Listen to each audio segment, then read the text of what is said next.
レッド・ツェッペリン強熱のライブ、今回はノークォーターですね。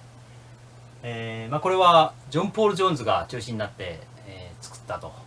いうふうに言われております。で、ちょっとプログレっぽいって言いましょうかね。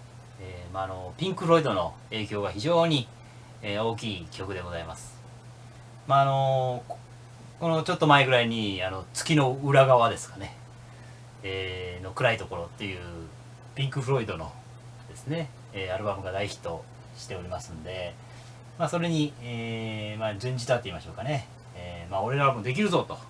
テッペレン流に、アレンジしたって言いましょうかね、それっぽく作ったと。だからジョン・ポール・ジョーンズが持ち込んだということで、ちょっとコードもですねジミー・ペイジらしからぬ、感じで始まります。ワン、こんな感じでしょうかね。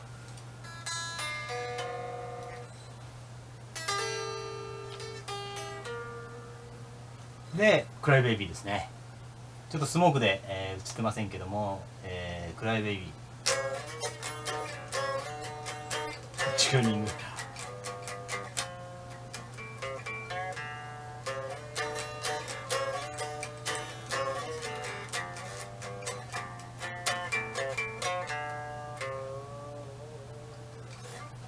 すね。こんな感じで、C から D ですね。D がチューニング合ってませんが、D マイナーって言いましょうかね。この辺が基本になりますので、後々出てきますジミー・ペイジのギターソロですね。これ非常になん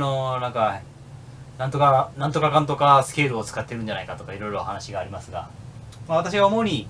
ジミー・ペイジの頭の中は D だと思いますね。D のペンタトニックスケールですね。これを基本にやってるんじゃないかなとは思いますけども、その辺は本人に聞かないとですね。本人もですね、いろいろ、セッションギタリストとして、名を馳せたんですけどもね、いろいろセッションする中でもやっぱりジャズなんかも出てくるんですけど、そのジャズは弾けるわけないじゃないかって言ってですね、なんとかごまかして帰ってきたみたいな、そんな話がありますけどもね、ジミー・ペイジも、そこまで、音楽理論に精通してたわけじゃないとは思いますが、もう感覚、ね、天才的な、その感覚でなんとか乗り切ったっていう感じじゃないでしょうかね。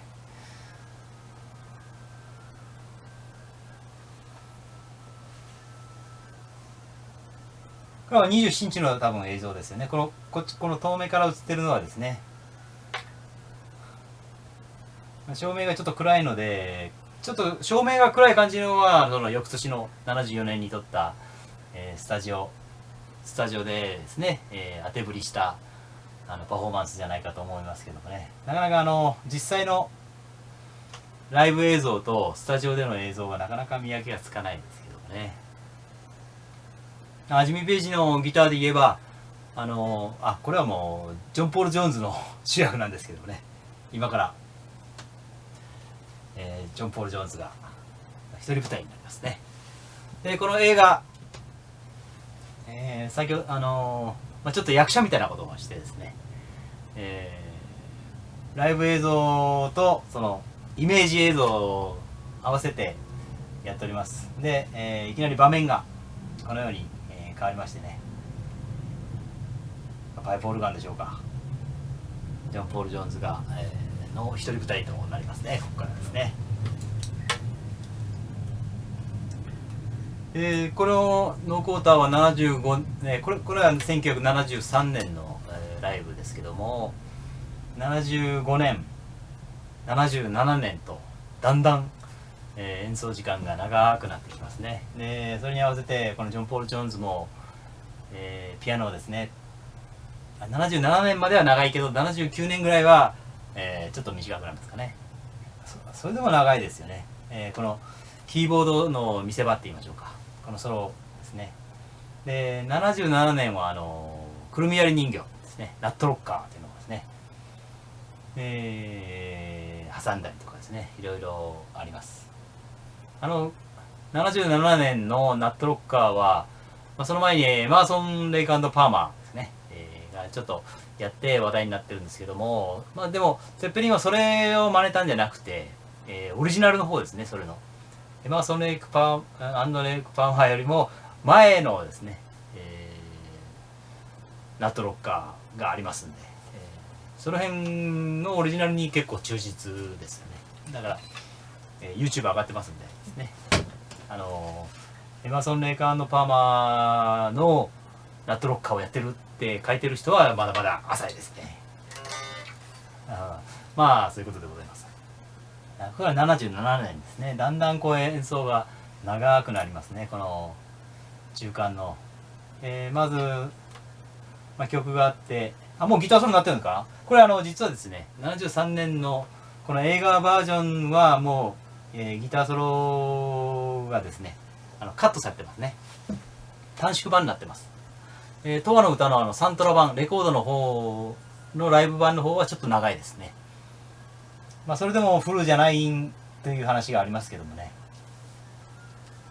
これがね、さっき D って言いましたけどね。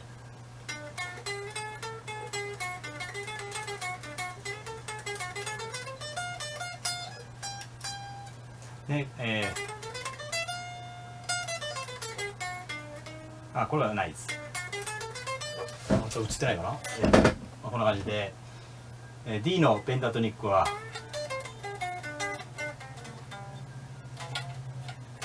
こんな感じかな。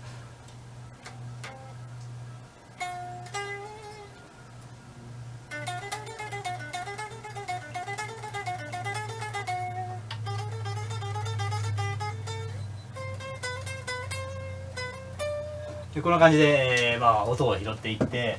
その組み合わせでしょうね。大体スケールが決まってきますんで、ほとんどドレミファソラシドですよね。C、だから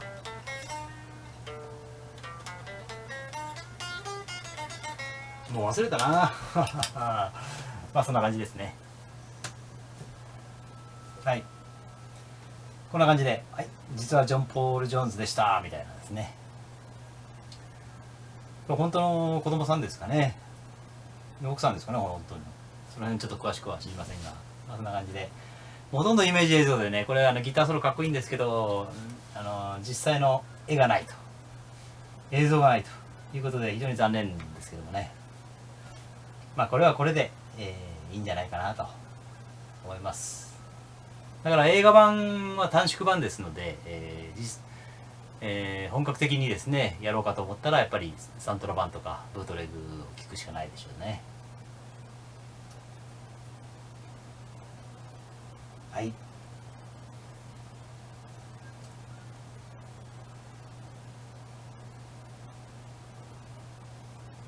でロバート・プラント、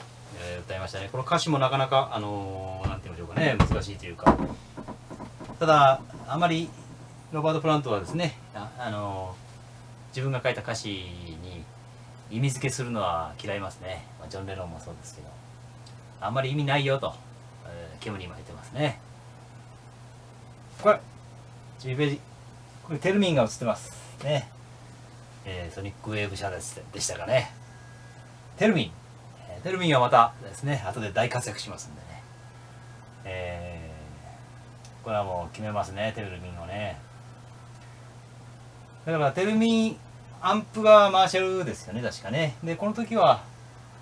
オレンジだったんですかね、テルミン用のアンプは。で、当然エコープレックスですね、エコーね、ギター、ギター本体用とテルミン用で2台、エコープレックスを使うということですね。これリアピックアップになってますかね、このどう、これはでもあれかな、スタジオかな。スタジオ映像の時はちょっとね騙しがありますからね。そうか、すぐソロに入るからリアピックアップっていうことかな。これもクライベイビーを踏んだままですね、言ってますよね。こっちがスタジオですね。さっきのは実際のライブかもしれませんけどね。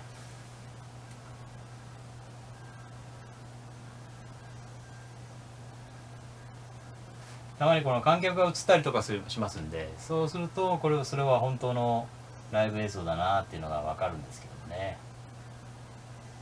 まあでもギターの参考には非常になるですね映像だと思いますね。できればジミー・ペイジだけ映してほしいですけどもね、私としては。これは一つの映画という作品ですので、作品として見るのがいいと思いますね。ノーコーター長い曲ですね。終わりました。で実際こういうシーンがですね、で何度も出てきました海賊業者との戦いですね。そしてこれは今度オーナーなんて言いましょうかね、主催の、ライブの主催のですね、人に対してこう文句言ってるわけですね。なんで勝手にポスターなんか売らせるんだって言ってですね、ちょっとブラウンボレットに似とるこの人ですね。実はこれはマイソンスクエアガーデンではなくて、確かその前ですよね。で、この映像が撮れたからっていうことで、その監督が映画を作ったという話もありますよね。ここでいわゆる放送禁止用語は、数えた人いますけども、出ますんですね。こう当たり散らしてるわけですね。元プロレスラーピーター・グラントがですね、大変ですよ。もう周りの人たちはね、ヒヤヒヤしてもらいま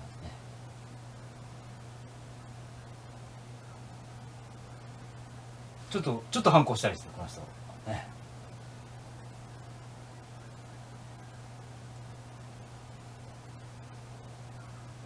言い合うわけですね。なんだいってですね、もう自分たちのその権利とかブランドとかですね、そういうのを守るのにも非常にですね、なんて言いましょうか、力を入れたと言いましょうかね。日本でもグレコ、実はこれグレコのギターですけども、グレコ事件っていうのがありましてね、また折に触れて、ジミー・ペイジはグレコなんか弾かないよっていうですね、ジミー・ペイジノーユースグレコみたいなありましたけどね、そういうゼッペリンもいろいろな戦いがあります。そばに歌に行きましたね。